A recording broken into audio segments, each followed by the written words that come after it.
ప్రకాశం జిల్లా మర్రిపూడిలో రెవెన్యూ సమస్యలపై ప్రత్యేకంగా నిర్వహించిన గ్రీవెన్స్ లో రాష్ట్ర సాంఘిక శాఖ మంత్రి డోలా బాల వీరాంజనేయ స్వామి పాల్గొన్నారు. ఈ సందర్భంగా ఆయన మాట్లాడుతూ ప్రజా సమస్యల పరిష్కారమే కూటమి ప్రభుత్వ ధ్యేయమన్నారు.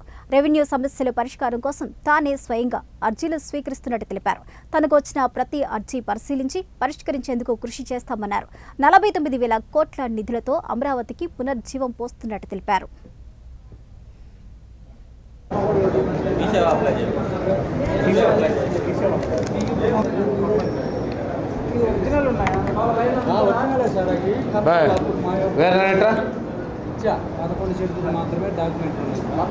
మేజర్ పరిష్కారంగా రెవెన్యూ ఇష్యూస్ మీద దృష్టి పెడతాం.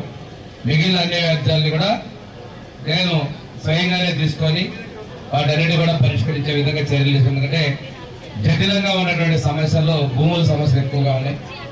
వాటి కోసం ఇవాళ మర్రిపూడి మండలం, అదేవిధంగా సోమవారం రోజు పొంగూరు మండలం, తర్వాత మిగిలిన మండలాలు కూడా ప్లాన్ చేసుకునేటువంటి ఆలోచనలో ఈ కార్యక్రమం తీసుకున్నాను.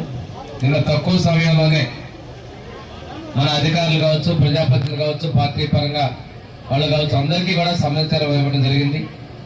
ఈరోజు ఎంతసేపు అయినప్పటికీ కూడాను ఆఖరి అర్జీ కూడా తీసుకోవడం, పరిష్కారం ఇవ్వగలిగితే పరిష్కరించేంత వరకు కూడా సమయాన్ని కేటాయించి అది పూర్తి చేసే విధంగా చర్యలు తీసుకుంటా తెలియజేసుకుంటూ, ప్రభుత్వం ప్రజా సమస్యల పరిష్కారంలో ముందుంది. ముఖ్యమంత్రి గారు కూడా ప్రతి 15 రోజులకు ఒకసారి అర్జీల పరిష్కారం ఏ విధంగా జరుగుతుందని చెప్పేసి సమీక్ష కూడా చేస్తా ఉన్నారు.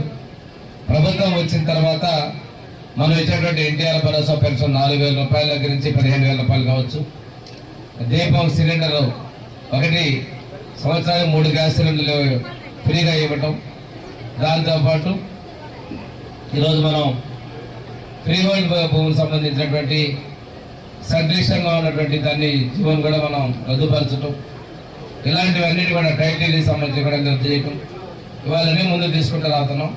చెప్పిన పరంగా సంక్షేమాన్ని పూర్తి స్థాయిలో అందించడం